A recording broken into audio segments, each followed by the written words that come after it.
Novidades podem ser caras velhas no time do Vasco para enfrentar o Bahia amanhã. Adversário que nós não vencemos há 8 anos em Salvador e que tem retrospecto positivo diante dos cruzmaltinos. Você vai ter detalhes de como o Ramon Menezes está pensando a equipe para enfrentar o Tricolor de Aço amanhã em Pituaçu. Vamos falar sobre reforços e você vai analisar e vai ouvir pessoas que conhecem o meio-campo Patrick. Será que vale a pena contratar? A gente não falou nada, a gente quer a sua opinião. Vamos falar de Valência, de Latif Blessing, do Sub-20 do Vasco, dar uma explicação importante. Será que o Vasco não fabrica mais jogador de área nas suas categorias de base? E vamos também trazer o interesse do Vasco numa revelação do Campeonato Carioca e um ex-treinador que ganhou mais uma ação na justiça. Aliás, não ele, muitos ganham ação. O Vasco que não para de atormentar a vida do seu torcedor. A gente vem já num Avenews muito recheado, tem muita informação. Já a gente volta depois dela. Vem, guitarrinha.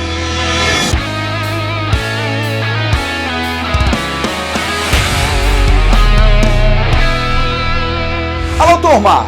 Um grande abraço, um abraço gigante a todos vocês ligados no canal Atenção Vascaínos. Está entrando no ar o nosso Avenews, o nosso vídeo de toda noite, nessa terça-feira, dia 6 de outubro de 2020. Amanhã tem Vasco, a partir das 19h15, no estádio Pituaçu, em Salvador. O Vasco pega o Bahia. A partir das 18h30, já estaremos no ar com o nosso pré-jogo.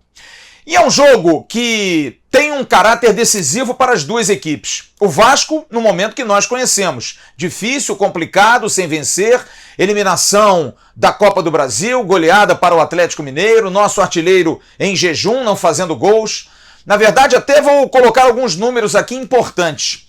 O Vasco no ano tem 31 jogos, são 12 vitórias, 9 empates e 10 derrotas.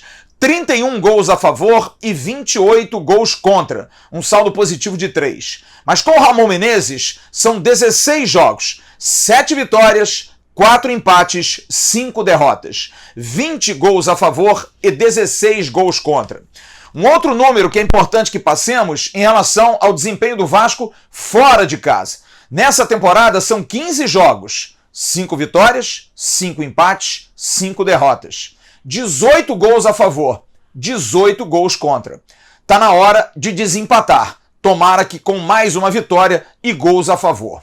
Mas para isso, há uma necessidade de algo novo. Porque o esquema que Ramon Menezes vem colocando desde o jogo com o Macaé, com 3 atacantes, Vinícius, Cano e Tales, com o meio-campo apoiado por Iago Pikachu num esquema com 3 defensores, Andrei, Felipe Bastos e Martim Benítez, já está manjado. Todo mundo já sabe. No início foi uma novidade, o Vasco foi avassalador. As 3 vitórias logo no início do campeonato deram a gordura de hoje, mas a gordura está indo para o espaço. E a sequência é difícil. O Vasco pega o Bahia, pega o rival Flamengo sábado em São Januário e semana que vem pega o Internacional de Porto Alegre. Precisa pontuar. Mas para amanhã pega um adversário muito desesperado, que há 11 jogos só conseguiu uma vitória. São 7 derrotas, 4 dentro de Salvador. A última no último domingo para o Sport Clube do Recife por 2-1.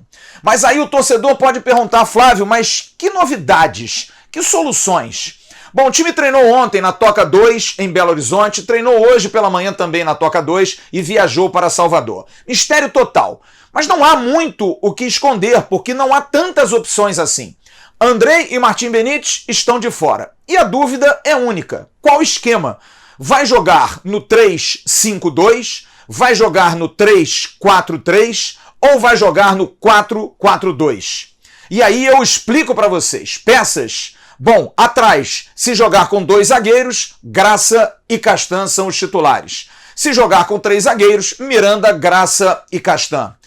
Uma novidade, por incrível que pareça, o torcedor pode até achar graça, mas para mudar o esquema, velhas peças. Porque Felipe Bastos e Iago Pikachu devem voltar à titularidade, seja no esquema que for. Se for com 3 zagueiros, Pikachu de ala, talvez Henrique pela esquerda ou Neto Borges, que é mais agudo. O meio com Bruno Gomes, Felipe Bastos e Marcos Júnior. Marcos Júnior, aliás, que é uma dúvida enorme. porque saiu do time. Porque antes do jogo do Atlético vinha como titular e teve, por números divulgados pela assessoria do clube, 100% nas bolas longas, nos passes. Uma assistência para gol no jogo contra o Botafogo, que vencemos por 3-2, o passe para o gol do Igor Catatal. 83% dos passes certos em relação a assistências e 90% certo em relação a dribles. E o Marcos Júnior saiu, mas ele deve voltar. Nesse esquema com 5 no meio e 3 zagueiros, na frente Thales Magno e Germancano. Pode haver uma modificação? Pode haver uma modificação. 2 zagueiros, com o Iago Pikachu na lateral direita, com o Henrique na lateral esquerda, mais montado, o esquema permaneceria do início, desde o trabalho, lá no início contra o Macaé, que o técnico Ramon Menezes resolveu implantar. O meio de campo contaria com Bruno Gomes, que substitui Andrei, não tem outra, Felipe Bastos e Marcos Júnior.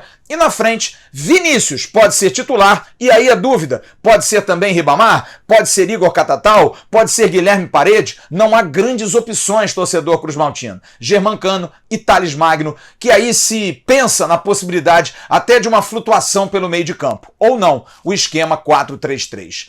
Como seriam os Vascos para jogar amanhã? Bom, já eu vou falar, porque eu vou a Salvador, porque eu quero entender o time do Bahia, que também tem várias dúvidas, e depois eu volto para dar um possível Vasco. Vamos até Rafael Seixas, meu companheiro Rafael Seixas, da Rádio Andaia, de Salvador 97.1 FM, que vai nos trazer notícias do Bahia de Mano Menezes, em crise, passando um momento difícil. Amanhã vai ter manifestação da torcida em Pituaçu, a torcida revoltada pelo momento do Bahia. Olha o time que o Vasco vai enfrentar amanhã. Tomara que não dê de bobo e ressuscite uma equipe que está num momento tão complicado.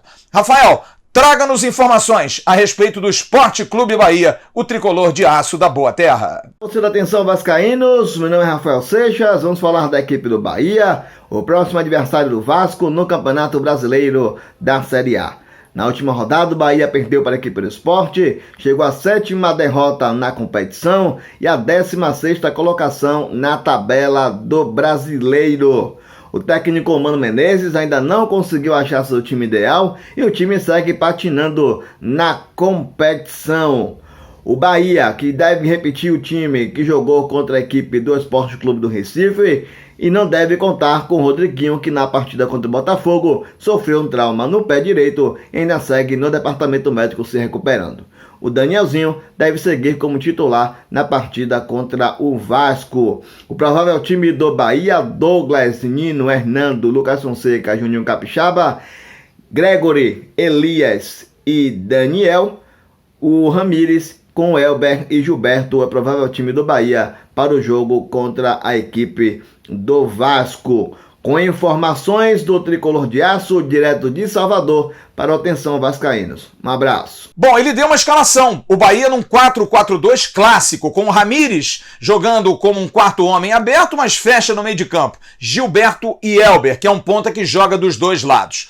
Para espelhar esse time, o Vasco poderia ter Fernando Miguel, abrindo um parênteses, Fernando Miguel que amanhã vai completar 100 jogos com a camisa do Vasco. São 29 jogos que ele atuou nessa temporada, o que mais atuou.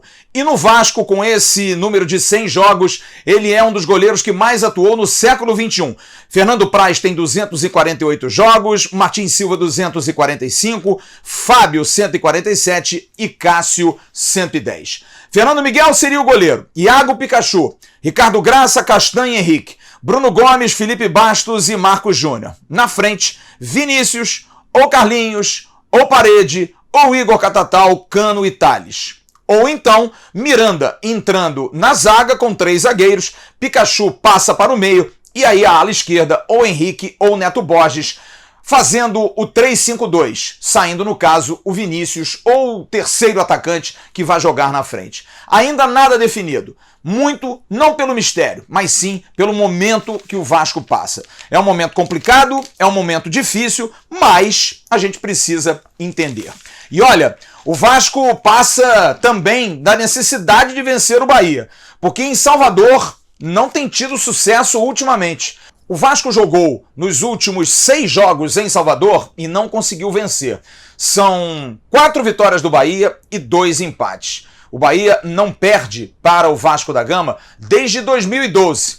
Olha aí, se você tem uma boa lembrança, os gols. Juninho Pernambucano e Diego Souza, que saudade, fizeram os gols da vitória do Vasco em Pituaçu. O Vasco que enfrentou o Bahia pela primeira vez há muito tempo atrás. Em 1936, o Vasco venceu o Bahia por 4-1 ainda no Campo do Graça. E o último jogo foi no ano passado, 1-1 em Salvador, no dia 5 de dezembro, o gol do Vasco feito por Marrone. É um jogo cercado de muitas histórias, como por exemplo 2 encontros em fases importantes. Em 1959, o Bahia ganhou na fase semifinal e chegou à final e foi campeão. E em 2000, o Vasco venceu o Bahia também em fases decisivas e acabou campeão da Copa João Avelange na época. Na Série B, Vasco e Bahia se enfrentaram em 4 jogos, 2 vitórias do Vasco e 2 vitórias do Bahia. Mas quem tem mais liderança nesse confronto? Será que o Bahia tem mais jogos, mais vitórias que o Vasco? Ou o Vasco tem? Vamos então ao retrospecto de Vasco da Gama e Bahia, Bahia e Vasco. Vasco e Bahia já jogaram em toda a história 76 partidas. O Bahia tem vantagem, são 29 vitórias com 107 gols. O Vasco tem 28 vitórias com 103 gols. São 19 empates no total. No Campeonato Brasileiro, são 47 encontros, com 17 vitórias do Bahia, 18 empates e 12 vitórias do Vasco. É isso. Cartas na mesa para um jogo decisivo, um jogo nervoso, o Vasco indefinido, o Bahia nervoso, um Bahia em crise e o Vasco não querendo aumentar a possibilidade de entrar nela. Amanhã, 7h15, o jogo vai mostrar quem é melhor.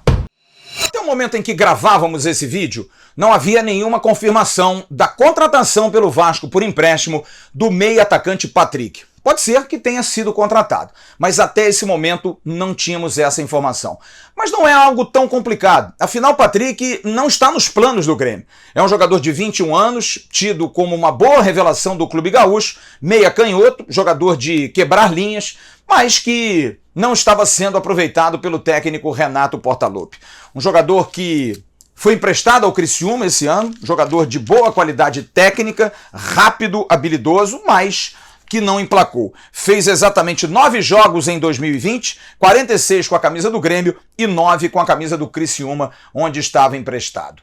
Bom, eu vou falar simplesmente pouco nesse bloco. Eu vou deixar que você faça a sua análise. Você vai ver aí lances do Patrick e eu vou colocar áudio de 3 companheiros raiz, gente que cobre o Grêmio. É a mesma coisa, pedir uma opinião de um menino que saia do Vasco pro Grêmio, a gente dar uma opinião para alguém do Rio Grande do Sul. Eu fui buscar 3 repórteres que fazem o dia a dia, que cobrem o Grêmio, que conhecem o Grêmio há muito tempo. João Batista Filho, da Rádio Bandeirantes, do canal JB Repórter, um excepcional repórter.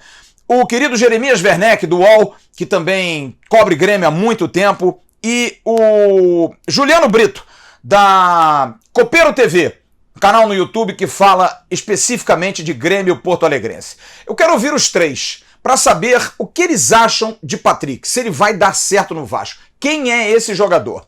Vamos ouvir os 3 áudios em sequência e você tire a sua conclusão. Cara, assim, ó, esse menino surgiu em 2017, acabando com os jogos do Grêmio, como meia atacante, assim, tipo, vou tentar comparar pra ti, assim, só pra tu entender, um Thiago Neves canhoto, tá? Naquele momento bom do Thiago Neves, evidentemente.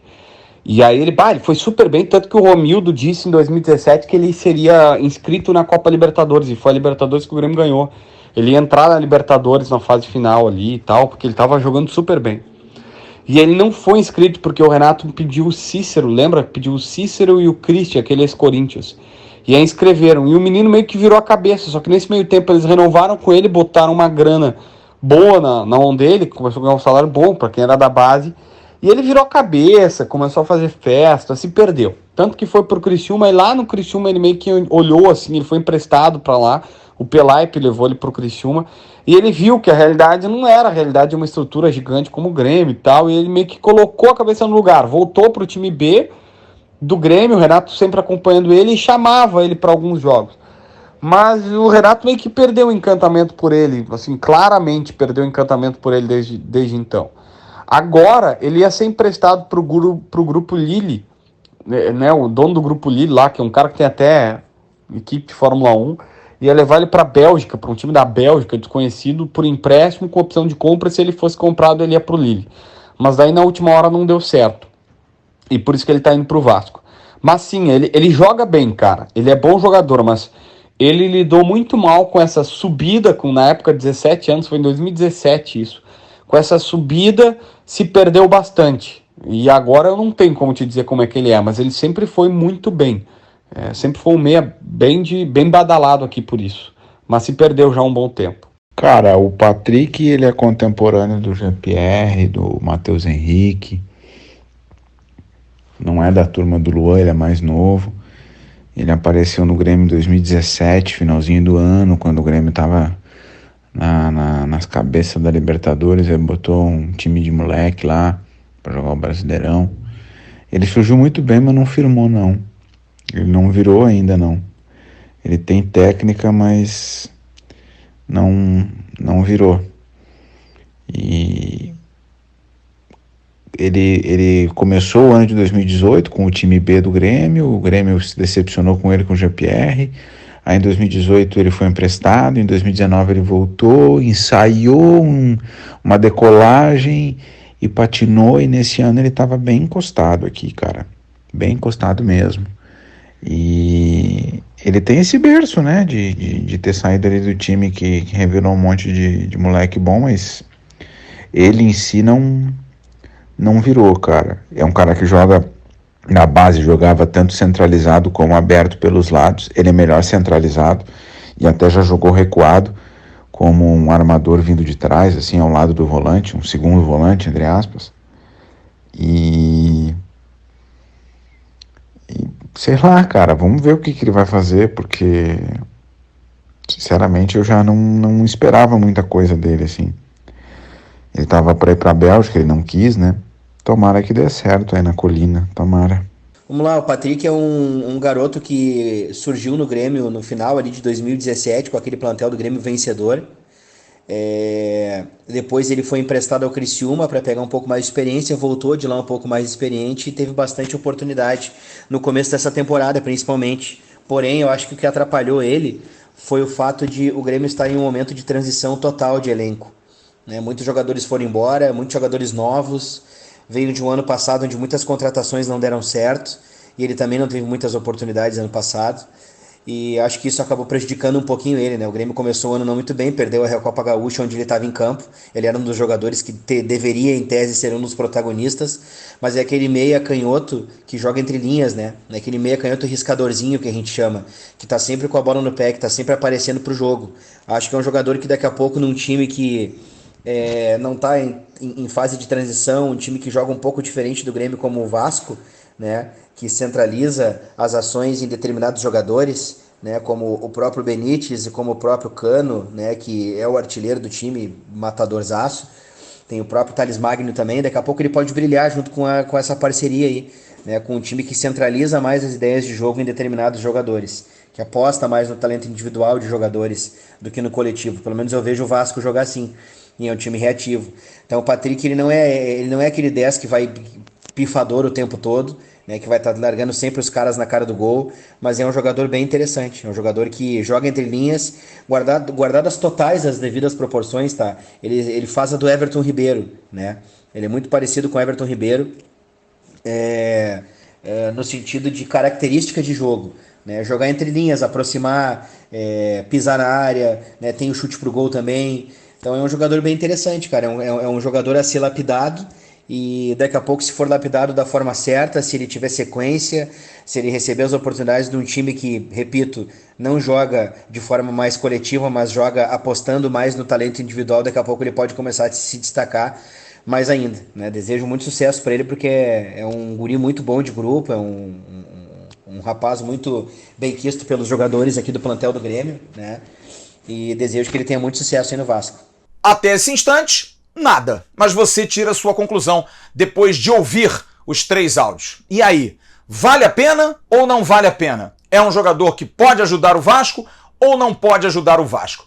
Um detalhe, eu hoje obtive uma informação de uma pessoa que trabalhou no Grêmio, que conhece muito o Grêmio. Patrick sempre esteve em listas para emprestar. É muito talentoso, mas cresceu o olho quando aumentaram o salário, quando cresceu o salário.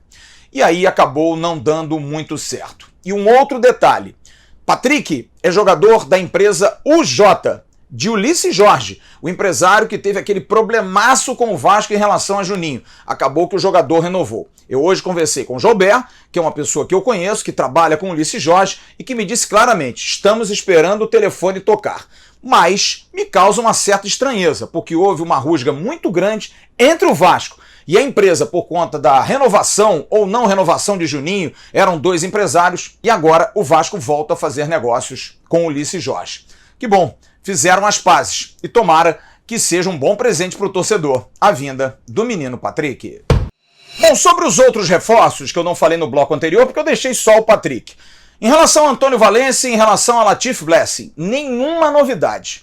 Em relação a Antônio Valencia, hoje os empresários não responderam mensagem, o Vasco também não se comunicou, está naquele compasso de espera. Primeira proposta baixa, a gente informou isso hoje no Bom Dia Gigante, e o Vasco ia ser procurado para, de repente, fazer uma melhoria. Mas, nesse momento, ainda não temos nenhuma informação sobre Antônio Valencia. Sobre Latif Blessing, falei hoje com o André Cury, que é o intermediário, que está tentando a liberação do jogador do Los Angeles FC. E André Cury me disse claramente, nada, vírgula, por enquanto. O por enquanto quer dizer que a coisa continua andando e Latif Blessing pode sim. Na verdade, ele só pode a partir do dia 13, quando a janela estará aberta. Mas ainda está em tratativas para poder se liberar do Los Angeles e vir jogar no Brasil. O time sub-20 do Vasco volta a jogar amanhã, às 3 horas da tarde, contra o Trem. O Trem lá do Amapá. O Trem vem disputar a Copa do Brasil, essa competição que é nacional, muito legal, com vários clubes. No Campo do Arte Sul, o time que vem jogando o Campeonato Brasileiro pelo Vasco vai jogar contra o Trem, mas ainda sem o Figueiredo. Figueiredo que é desse time principal do Vasco, mas que está na seleção brasileira. Vai ser liberado amanhã, mas não vai dar tempo de chegar ao Rio de Janeiro para o jogo. O Vasco que volta a jogar depois numa competição nacional, Campeonato Brasileiro, amanhã é Copa do Brasil, Campeonato Brasileiro contra o Goiás, jogo marcado também para as 3 da tarde. E na quinta-feira, o Vasco joga a semifinal da Taça Guanabara contra o Bangu. Se passar, vai jogar a final do Campeonato Taça Guanabara, primeiro turno do Campeonato Carioca, domingo. Vai para a decisão. E aí a decisão não vai ter nenhum dos grandes, porque o Fluminense, o Botafogo e o Flamengo foram eliminados. Na outra semifinal, Nova Iguaçu e Madureira. Ontem, para quem acompanhou a nossa live, pintou uma situação muito diferente. Tivemos a entrevista com o Valdir Bigode, que foi um dos grandes artilheiros, centroavante do Vasco, e eu trouxe a informação que nos foi dada pelo Carlos Brasil, à época, quando ele fez a live com a gente, de que o Vasco não estava mais trabalhando centroavantes de área. Jogador hoje, pela modernidade do futebol, era um jogador que teria que flutuar muito mais, teria que estar mais rodando. Quase um falso 9. E o Valdir ficou muito chateado, disse que achava incrível isso acontecer num clube que tem Roberto Dinamite, que teve Romário, que teve ele, Valdir, enfim. E hoje nós fomos procurar o Carlos Brasil e o Carlos Brasil nos explicou, ele ontem até depois da live, muitos torcedores cobraram essa postura do Vasco e ele foi muito gentil como sempre, é um ótimo profissional e foi ao Twitter e respondeu todos os torcedores. E fiz questão de trazer um depoimento do Carlos Brasil conversando com ele. Ele me disse o seguinte, hoje o jogador ele tem ainda as suas posições. É o jogador centroavante, é o jogador ponta, é o jogador meio de campo, é o jogador zagueiro, mas hoje não existem tantas posições, e sim muito mais funções. Os números de camisa não são tão necessários e tão referência assim, tanto é que tem jogador 33, 49, 52. Na verdade, a função, me disse Carlos Brasil, é muito mais importante do que a posição. Mas não é o caso do Vasco não formar atacantes de área. E ele me disse, Figueiredo é centroavante no sub-20, Marcos Paulo do sub-17, Gabriel do sub-15, Ryan do sub-14. Só que hoje os conceitos são diferentes. O centroavante não precisa ficar fixo na área, ele precisa se movimentar. Jogadores hoje com essa característica de área, ficar preso na área, não são mais preferência no futebol moderno. Não existe mais, pelos treinadores, a vontade de ter jogador fixo dentro da grande área. O jogador tem que se movimentar muito mais. Não que não tenham esses jogadores, mas esses jogadores precisam marcar mais. E lembrou até do camisa 10, por exemplo, que o clássico camisa 10, todo mundo reclama também que está ausente, E é muito por conta disso, porque os jogadores fazem múltiplas funções. Disse o Carlos Brasil, o futebol evoluiu, os atacantes marcam, fazem outras funções e isso tem que ser aceito. O 9 sempre vai existir, mas hoje com muito mais atribuições. E tem vários na base. Por coincidência ou não, o último centroavante de área do Vasco foi Thiago Reis, na Copa São Paulo do ano passado, quando ele fez muitos gols, foi artilheiro. E também, talvez por coincidência, seja uma filosofia dentro do Vasco, que hoje usa MT, que é um meia adaptado ao centroavante. Usou na última Copa São Paulo Laranjeira, que é um meia também adaptado ao centroavante, que o Thiago Reis não tem oportunidades como jogador do profissional, porque não está dentro de um esquema. Mas aí a pergunta que fica no ar, respeitando muito a opinião do Carlos Brasil. Fosse assim, Germancano não seria jogador do Vasco. E aí, como abrir mão de um jogador como Germancano? Eu quero a sua opinião. O 9 ainda existe no futebol? O jogador de área deve continuar sendo produzido? Ou o futebol moderno hoje precisa de jogadores que sejam mais do que somente jogadores de área e atacantes? Precisam se movimentar. Qual é a sua opinião sobre isso, hein, torcedor? Mande para nós. Bom, aqui é assim, como a gente tem muito zelo pela notícia, no bloco anterior eu falei que o Figueiredo não conseguiria sair de Teresópolis, onde está treinando com a seleção brasileira, que estreia nas eliminatórias na próxima sexta-feira, e não poderia reforçar o Vasco na estreia também da Copa do Brasil contra o Trem, amanhã às 3 da tarde. Mas o Figueiredo vai descer de Teresópolis. Informação dada pela assessoria de comunicação do Vasco da Gama, a gente recebeu no meio da gravação do vídeo, e o Figueiredo está confirmado. Ele reforça o Vasco amanhã. Treinou com a seleção, vem levinho lá de Teresópolis para reforçar o Vasco. Informação é assim, Figueiredo joga amanhã contra o Trem, na abertura da Copa do Brasil para o Sub-20 do Vasco. Segue o AVNews. E para concluir esse AVNews, algumas informações importantes. A inauguração do Colégio Vasco da Gama, programada a princípio para o dia 9 de outubro, passou para o dia 15 de outubro. Por quê? Dia do Mestre. Nada mais justo do que fazer a inauguração de um colégio no dia que se comemora essa profissão tão linda que é a de professor. Muito legal. Dia 15, a inauguração do novo Colégio Vasco da Gama, com a colaboração da Fatoria e Cifa, do querido Marcelo Borges. Em relação ao CT, que havia uma expectativa do Vasco, depois que jogar amanhã contra o Bahia, treinar no seu CT para o jogo do Flamengo. Não vai acontecer. O Vasco da Gama deve treinar somente depois do jogo do Internacional, e por alguns detalhes que o futebol mesmo está querendo que sejam implementados ainda no CT. Detalhezinhos, coisas que o futebol quer ter segurança para levar os atletas. Tudo deve ser feito, esse espaço aí, sem que o time esteja no Rio de Janeiro, está sendo muito bem aproveitado. Em relação ao gramado, falei hoje com o André Afonso, o VP de Patrimônio do Vasco, e deixou bastante claro. Está sendo feita uma cobrança muito grande a Greenleaf e o trabalho tem sido árduo para que o gramado para sábado, Vasco da Gama e Flamengo, esteja melhor do que o apresentado ultimamente, que tem estado uma grande vergonha. Não dá mais realmente para o Vasco ter esse gramado. A gente vai ficar de olho. Você está vendo aí fotos de alimentos que foram arrecadados da inauguração da primeira capitania do Vasco, da União Vaz Brusque, do querido Marcolan Batista, lá de Brusque, em Santa Catarina. Parabéns, Marcolan, ajudando muitas famílias com esse trabalho. E duas informações rápidas.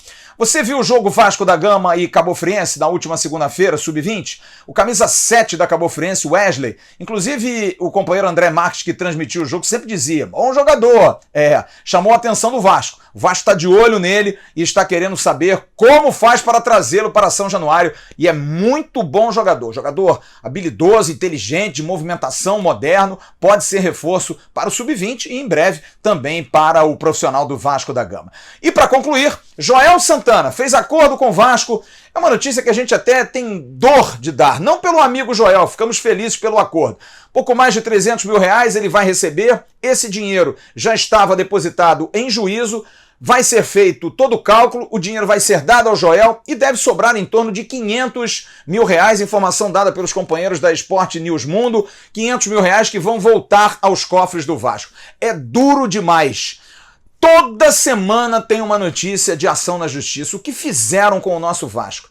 Olha, o ato trabalhista deve chorar, porque o dinheiro daqui a pouco não vai sobrar mais, porque todo mês é depositado um dinheiro para pagar essas ações. E vai diminuindo, né? Porque cada dia entra mais gente na fila. Que coisa esse Vasco, impressionante, anos e anos e anos de ações, você vê há quanto tempo o Joel Santana já deixou o Vasco e ainda está recebendo dinheiro do clube. É isso, turma. Bom, agora a hora do abraço, em nome da CG Segurança Eletrônica. Segurança não tem limite, segurança é importantíssimo para a sua vida. Olha, segurança é algo que, nesses dias de hoje, a gente precisa tomar muito cuidado. Tem muita gente doida por aí, tem muita gente que a gente não... Enfim, a gente não tá meio desconfiando e aí essa pessoa chega, fica de olho no seu condomínio. Então, você que é síndico, principalmente, fique de olho porque o negócio não tá muito legal, não. A gente tem que tomar muito cuidado. Quero mandar um grande abraço para o Sérgio Luiz, membro do canal Atenção Vascaínos, ao Rodrigo Maia, ao Márcio Pina, ao Carlinhos e também ao Pedro Certeza. Grande Pedro, também sempre ligado aqui no canal. Amanhã de manhã tem o Bom Dia Gigante com o JP Escofano. E à noite, a partir das 18 horas e 30 minutos, a gente chega no nosso pré-jogo para Vasco da Gama e Bahia. A bola rolando às 19 horas e 15 minutos. Jogo importante. Tá na hora de vencer. Voltar a vencer. Nada de ajudar o Bahia a voltar a vencer, né, Vasco? Tá na hora de dar uma alegria para esse torcedor. Um grande abraço a todos vocês. Tchau, turma.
Atenção, vascaínos, ao Vasco nada! Tudo!